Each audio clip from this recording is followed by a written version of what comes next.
Yung sinabi nila na for life na gamutan or bone marrow transplant, sabi ko, wala na yata akong pag-asang mabuhay. Nangalib ang buhay ng OFW na si Jingy na nooy halos 2 taon lang nagtatrabaho sa Taiwan bilang factory worker. Ito ay nangdapuan siya ng sakit na aplastic anemia. Sobrang hilong-hilo, tapos sabi ng mga kawork ko, sobra daw putla ko. Tapos meron pa ako mga konting pantal-pantal. Pag nagkakaregla po pala ako, may clot po na dugo siya. Talagang emergency po agad. Sinalinan po agad ako ng dugo. Isang sakit sa dugo ang naging karamdaman ni Jingy. Isang kondisyon na kung saan hindi nakakapag-produce ang kanyang katawan ng sapat na bilang ng blood cells. Sa isang buwan, 4 na bag ng platelet ang kailangang maisalin sa kanya. Sabi pa ng doktor, ay kukunin daw pong buto dito sa bone marrow natin. Doon daw malalaman kung ito ay acute or bone marrow transplant. Tapos in-isolate pa po nila ako. Grabe, parang ako'y binartolina po doon. Mag-isa lang ako, wala akong makakausap.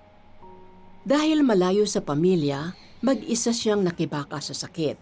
Sa mga panahong yon, tanging sa Diyos siya humugot ng lakas, lalo na makatanggap siya ng Biblia mula sa kasamahang OFW na isang Kristiyano. Sa John 14:14, sabi doon, kahit daw po anong panalangin natin, ibibigay ng Panginoon sa pangalan niya. Kaya sabi ko, Lord, tinatanggap kita. Ikaw na po yung maging Diyos ko. Sabi ko, pagagalingin mo po ako. 2 araw mula nang siya'y tumawag sa Diyos, himalang na-discharge siya sa ospital matapos ang halos 1 buwang pagkaka-confine. Dahil sa malaking gastusin sa patuloy nagpapapagamot, nagpasya siyang bumalik sa trabaho. Pero muli siyang nanghina at nalagay sa peligro. Feeling ko talaga mamamatay na ako. Hindi po ako makabangon. Tapos parang hirap na hirap akong magsalita. Sabi ko, Lord, bakit ganito?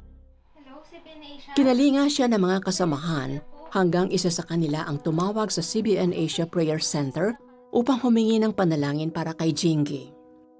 Sabi niya, kilala mo ba si Jesus? Sabi ko, opo. Nananampalataya ka ba? Nakaya ka patayo ni Jesus? Sabi ko, opo. Nung time po, parang hirap na hirap ako magsalita, pero nakakasagot po ako ng opo pag si Jesus binabanggit. Tapos yung nag-pray na po siya. Sabi niya, sige, tumayo ka. Maglakad ka ng 3 beses. Sumigaw daw ako ng Jesus, di ako sumisigaw. Patayuin mo ako, pagalingin mo. Sabi ko, ayaw kong umuwi ng walang buhay.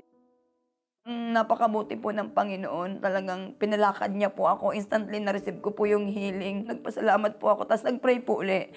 Yung taga 700 grabe, nag-pray po ulit ako. Down na down ako. Pero ginamit yung CBN Asia Praise Center para mag-level up pa yung pananampalataya ko. Sa pag-uwi niya sa Pilipinas, ibinahagi niya sa kanyang pamilya ang kabutihan ng Diyos na pumukaw sa kanilang mga puso hanggang sa nakakilala rin sila sa Panginoon. Malaking himala rin para sa kanya nang hindi na siya kinailangang sumailalim sa bone marrow transplant. Tuluyan na siyang pinagaling ng Diyos mula sa karamdaman matapos ang 4 na taong gamutan sa halip na life maintenance na tulad ng sinabi ng kanyang doktor. Malaking biyaya ang handog ng Panginoon sa kanya sa itinuturing niyang pangalawang buhay, lalo na't nakasama niya muli ang kanyang pamilya. Sobrang saya, as in victory po talaga. Alam niyo po yung healing ng Lord na na-receive ko.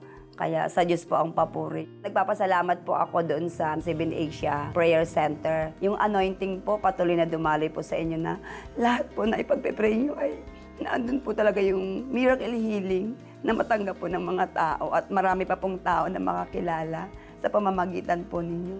Salamat po sa inyo. To God be the glory po.